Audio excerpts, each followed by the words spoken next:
because as Martin Luther King Jr. used to say, injustice anywhere is a threat to justice everywhere. Justice is indivisible. Can't divide it up. But I want to first just salute my dear brother. I'm sitting next to him, my brother Dr. Saba, his wife. Give it up for both of them. Give it up for both of them. Another honorable executive director, I want to salute as well. I don't know where he is, but there he is. Oh, indeed, indeed. Amir, you know it's always a blessing to see you, brother. Good God. Sister Zaina, who works so closely with my beloved wife, Anna Keisha, I want to thank her as well. I want to thank each and every one of you. You all have been very patient, though, I'm telling you. This has been a magnificent gathering. There's a sweet spirit in this place. A very sweet spirit. You see, I come from a soulful people, a great black people. And we know that soul ain't nothing but the sharing of a soothing sweetness against the backdrop of a grim catastrophe. So it's not denying the catastrophe. It's not evading, overlooking the catastrophe. But it's working through it and creating bonds of trust and ties of solidarity to hold us together so that we can soothe each other with a sweetness and a tenderness, but a tough truth-telling and a tough justice-seeking. That's what ADC for 44 years is a bit about. Yes. Yes. And it's true, my dear brother Edward Zahid and I, my God, when you mention his name, I just have to pause. I take a bullet for him, and he take a bullet for me. We had Palestinian teaching way back in the late 70s and 80s when Orientalism appeared in 78. Question of Palestine in 79, covering Islam in 1981. Oh, what a freedom fighter he was, but he was a wave in a greater ocean of Arab-Palestinian resilience and resistance. That's what we're talking about. My dear brother Macklemore, man, I send my deep love and respect for you, man. The award is well deserved. This brother comes from a high school that produced a genius named Jimi Hendrix. Quincy Jones. Yes. He's a vanilla brother who's been dipped in a chocolate art form that still allows him to find his voice and tell his truth. Because Irish spirit goes hand in hand with black spirit, Palestinian spirit, Arab spirit, Peruvian spirit, Haitian spirit, Jewish spirit.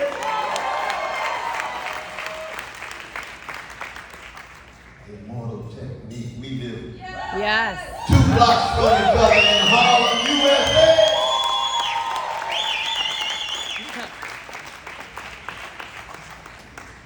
But I'm here primarily to zero in on the fact that we have to acknowledge that we are living in a sick country.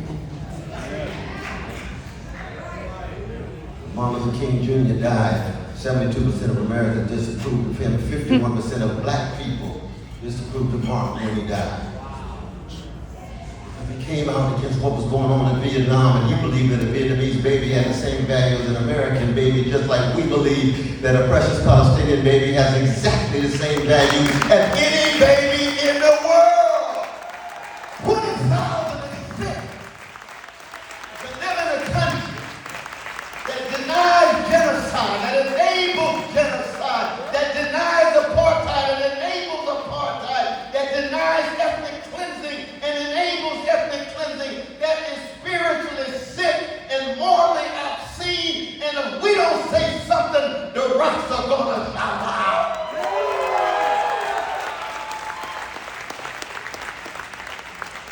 It is not primarily a political issue. It's not a matter of electoral strategy. It's not a matter of votes. about the precious humanity of a slice of our brothers and sisters who not just have their backs against the wall, but have been colonized and subjugated and dominated and demonized decade after decade after decade after decade. It's a moral issue. It's a spiritual issue with immense political consequences. There's been 70 empires since the emergence of the species in the great continent of Africa. The United States is number 68. The United States is an empire. Over 1,000 military units around the world, 130 special operations in over 100 countries. 62 cents for every $1 discretionary budget in Washington goes to the military. And it's not just abroad, it's the militarization of the police at home that zero in on black young folk and brown young folk and poor young folk. We're talking about a global affair. And that's why solidarity is so fundamental. And when you look at the history of all of the empires, the Mongolian and the Roman and the British and the Persian and the Portuguese, and my dear brother, I'm sitting next to my brother from Spain. Spain once had an empire, yeah. And what happened to the Spanish Empire? It fell.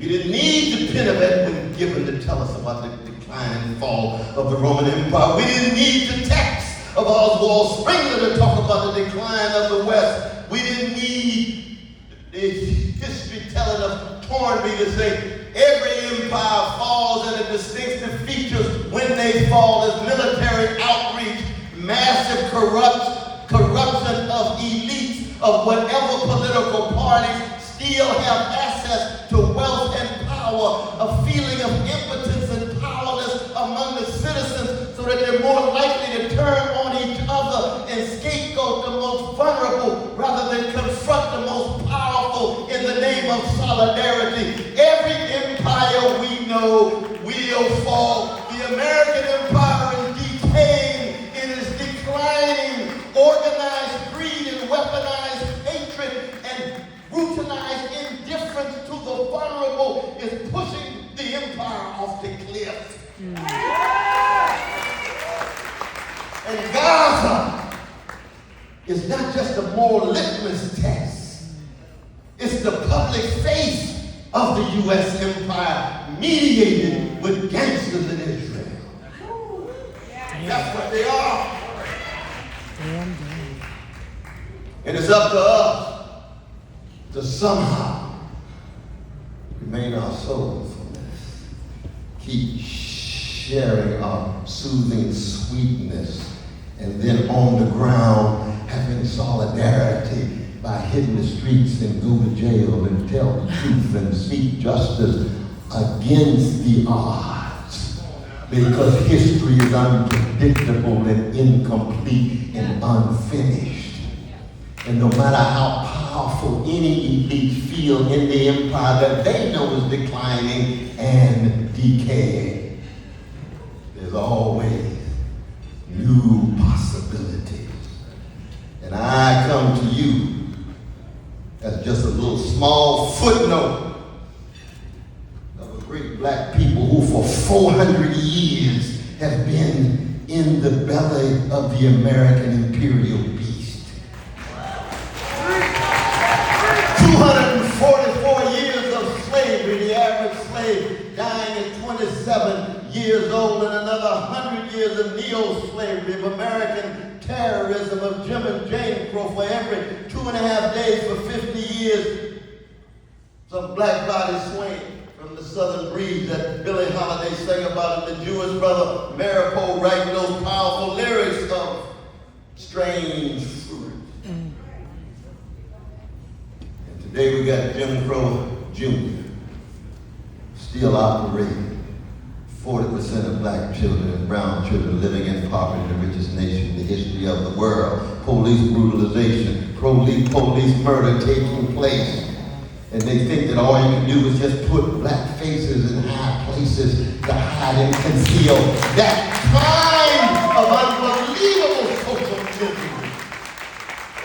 predominant response of our elites of both corrupt parties with this rotten system. Just keep those faces changing colors. Put some women up there. Put the gay brothers and lesbian sister up there. We stand against white supremacy. We stand against male supremacy. We stand against mistreating our gay brothers and lesbian sisters. We stand against dehumanizing our trans. But to put those faces up there and you still got the same rotten system, you still got the same corrupt hierarchy operating. That's the fact. Oh, that's a tough one now. Because for so long, black people have been so chronically hated, day in and day out, month after month, year after year, for 400 years. And yet somehow, at our best, we've been able to muster the courage to love. Something that Hamlet never learned. Yvonne and the brothers Karamazov, Dostoevsky never learned. They all suffer from the incapacity to love. How did these black people keep loving truth? And the condition of truth is to allow suffering to speak. How did they keep loving beauty? So that in the face of trauma, they ought to be wounded healers more often than just wounded hurters. That's a moral and spiritual choice. It has nothing to do with just skin pigmentation. It has to do with one's humanity. What kind of human being you choose to be in this short move from your mama's womb to tomb? You're not here that long now. That's what is at stake in 2024 with God. Far beyond election, far beyond politics. The question is whether enough of us will shatter the indifference. The great Rabbi Abraham Joshua Heschel used to say, indifference to evil is more insidious than evil itself. How do you shatter indifference? How do you shatter callousness? We turn to schools here in September, and I'm just waiting to hear a university president give a speech, not about protecting those students who feel offended when you engage in a profound critique of Zionism. When you going to give a speech about the 12 universities that have been demolished in time? I thought you were committed to education. I thought you were committed to a quest for wisdom. I thought you were committed to Socratic dialogue. You can't say a mumbling word when the laboratories are shattered, when the classrooms are crushed. And you're so concerned about your students on campus. I was blessed to be the faculty advisor for students from Palestine at Harvard University. That was a blessing to me. I was also faculty advisor to Cornel, which is the Black Gospel group. I was grooving on Tuesday nights, and I was engaged politically on Thursday. And oftentimes it was difficult to us to even find a room on campus where was the concern about the students who were being marginalized there. Of course we want every student to be respected. Of course we want every student to feel as if they can raise their voice. But the level of hypocrisy tied to the mendacity that hides the criminality, the lies that conceal the crimes have become so overwhelming, as Malcolm used to say, sooner or later the chicken's gonna come home to roost. You're gonna reap what you sow. Sooner or later everybody can see what has been going on. And all you got to do is engage in a brief thought experiment and say, what would be the response of the U.S. government? What would be the response of corporate media? What would be the response of our churches and our synagogues if the 20,000 precious Palestinian children, or 45 or 50 Palestinian brothers and sisters who have been murdered by the IDF? What if they were white? What if Arabs had killed 20,000 European babies? do you think the U.S. government response would be? The U.S. government immediately would support the white version of Hamas and view them as freedom fighters. That's how sick the society is. If they were Israeli babies being killed, 20,000 by Palestinians, what do you think the U.S. government response would be? Qualitatively different. We're here to say, we believe that a Palestinian life has exactly the same value as a Jewish Israeli life. We want to see the same moral outrage. We want to see the same righteous indignation. We want to see the same policy. They would have pulled the plug and defunded the Israeli killing machine a long time ago. They would have talked about ending their occupation. They would even be talking far beyond a two-state solution. We know a two-state solution means some truncated, subordinated Palestinian state. We want a context in which Palestinians can live lives of dignity, equality, safety, and security. And we want the same for our Jewish brothers and sisters too. Let's be honest about it. But what happens when you try to be that morally consistent? What happens when you try to be someone who breaks the back of the conformity and the complacency? And let's be very honest about it. One of the fundamental symptoms of spiritual decay is what? Massive cowardliness. People are just scared. They're afraid. Martin Luther King Jr. used to say, I'd rather be dead than afraid. Mary Ellen Preston, who was a black sister who was the godmother of human rights in California. She was a black sister who gave John Brown. John Brown was a vanilla brother, just like Macklemore. The vanilla brother who loves oppressed people. She wrote a check for $500,000 to John Brown in 1856. She was married to Robert Brown. He dropped dead and she got his cash. Black sister. When he was executed, he had a note from her in his pocket. That's John Brown, who loved black people more than some black people love ourselves. Yeah. She used to begin every talk. I'd rather be a corpse than a coward. Rather be a corpse than a coward. And what we're witnessing on the college campuses is nothing but a marvelous display of spiritual and moral militancy in the name of an indictment of a genocide that we ought to be acknowledging and ought to be a part of. And as my dear brother said, it ain't got nothing to do with anti-Jewish hatred. There's always going to be a voice here. Yes, there's going to be some voices. Why? Because we know anti-Jewish hatred is pervasive, just like anti-black, anti-Arab, anti-Muslim, anti-gay. It's a human thing. But you look at the magnificent leadership of these young Palestinian brothers and sisters, my God. They're talking about a solidarity that has to do with nothing getting in the way of ensuring that Palestinian dignity and humanity is affirmed. That's the kind of determination we need. And let us be very honest about this. Yeah, I come from a great black people, but every black person who mustered the courage to tell the truth about the vicious legacy of white supremacy ended up assassinated, incarcerated, rebuked, scorned, marginalized, and viciously attacked. So the repression is real. It's always been real. And it's simply a test of our love. And the only thing that breaks the back of fear is love.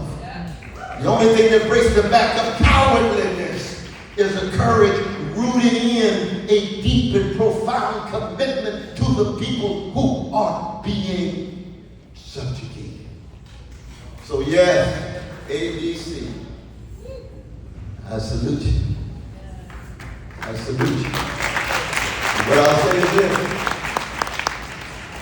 have to have a solidarity that is mutual. Mutual. When I go to black communities, oh, Brother West, you spend all that time with the Muslims and the Arabs and the Palestinians. We looking for their voices to say something about our mass incarceration. They're looking for our voice to say something about our poverty. We're looking for something to say something about our dilapidated schools. Looking for something to say something about our indecent housing. This is not quid pro quo. This is not transaction.